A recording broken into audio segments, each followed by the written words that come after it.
জি করের ঘটনা ঘটে যাওয়ার 7 দিন পরে অর্থাৎ আজকে 23 দিন হয়ে গেল আর জি করের নিরাপত্তার দায়িত্ব সিআরপিএফ জওয়ানদের হাতে ছেড়েছে কলকাতা হাইকোর্ট।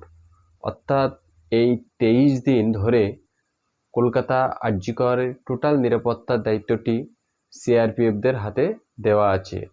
এখন গত শনিবারে ডাক্তারদের একটি সংগঠনের একটি সভা হয়েছে আর জি করের একটি রুমে। সেই রুমে শুধুমাত্র আর জি করের যে সমস্ত ফ্যাকাল্টি আছে এই মুহূর্তে তারাই আর জি করের মধ্যে অবাধে যাতায়াত করতে পারছে, আর নির্দিষ্ট কয়েকটি রাস্তা দিয়ে রোগী এবং রোগীর পরিজনরা যাতায়াত করতে পারছে।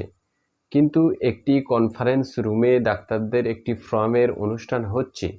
সেই ফোরামে কিছু সিপিএমের সমর্থক বা নেতৃত্ব এবং কিছু বিজেপির সমর্থক এবং নেতৃত্ব, যারা কিন্তু কোনো ডাক্তারি পেশার সঙ্গে যুক্ত নয়, আর জি করের পেশা তো দূরের কথা, আর জি করের কোনো স্টাফ সেটা তো অনেক দূরের কথা, তারা কোনো ডাক্তারি পেশার সঙ্গে বা ডাক্তারি কোনো রকম ওই সামগ্রিক পেশার কোনো রকম অংশের তারা না।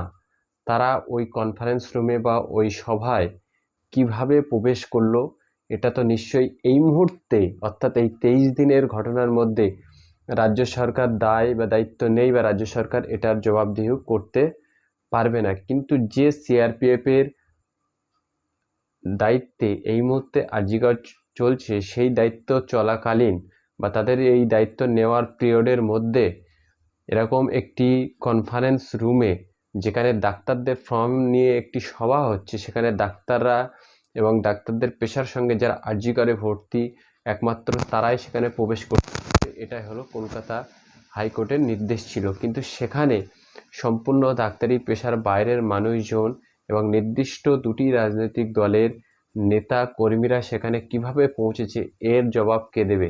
সিআরপিএফ দেবে, সিবিআই দেবে, রাজ্য সরকার দেবে, কে দেবে? দর্শক, অবশ্যই আপনারা এই প্রশ্নের জবাব খোঁজার চেষ্টা করবেন।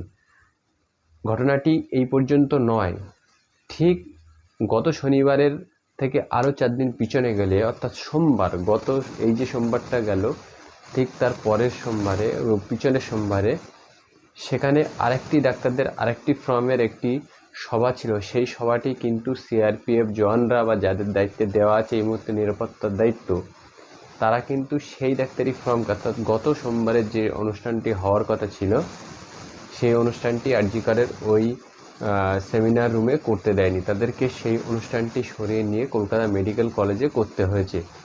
অতএব ডাক্তারদের এই যে বিভিন্ন সংগঠনের মধ্যে কাউকে সহযোগিতা করা, কাউকে সম্পূর্ণ সহযোগিতা না করার, এই যে নিরাপত্তার দায়িত্বে যারা আছে এরা কার কথায় করছে, এগুলো ডাক্তার সমাজের মধ্যে যারা বিভিন্ন ফর্মে আছে তাদের মধ্যে থেকেই এই দাবিগুলো উঠে আসছে। এখন এর জবাবদিহি কে করবে? রাজ্য সরকার নাকি সিআরপিএফ, যারা কেন্দ্র সরকারের অধীনে এবং কেন্দ্র স্বরাষ্ট্রমন্ত্রীর অধীনে রয়েছে, তারা করবে। দর্শক, অবশ্যই আপনারা বুঝতে পারছেন আর জি করের ঘটনাটি এখন আর বিচারের দাবিতে নেই, বিচারের আন্দোলন নেই। এটা সম্পূর্ণরূপে রাজনৈতিক এজেন্ডা, রাজনৈতিক আলোচনা, রাজনৈতিক হাতিয়ার হিসাবে দেখা দিয়ে দিয়েছে। যাদের পরিবারের সন্তান হারিয়েছে তারা হয়তো বা বিচার কিভাবে পাবে, কিভাবে বিচারটা পেতে পারে, এই নিয়ে আর কারোর আলোচনার বিষয় নয়। এখন সবার আলোচনার বিষয় হয়েছে এই আন্দোলনটিকে কোন রাজনৈতিক দল বেশি করে গ্রিপ করতে পারবে, তবেই তারা 26-এ কিছু একটা করতে পারবে। অতএব এই যে নোংরা রাজনীতির দোলাচলের মধ্যে আন্দোলনটি চলে গেছে, সেখানে ওই যে নির্মমভাবে হত্যা হওয়া ডাক্তার কি বিচার পাবে, এই প্রশ্নটি আজকের বড় হয়ে দেখা দিয়েছে। সে তদন্ত যেই করুক, রাজনীতির নেতাদের এই নোংরা খেলায় আজকের বিচারের বাণী নিভৃতে কাঁদছে। দর্শক, অবশ্যই আপনারা আপনাদের মতামত কমেন্ট বক্সে জানাবেন।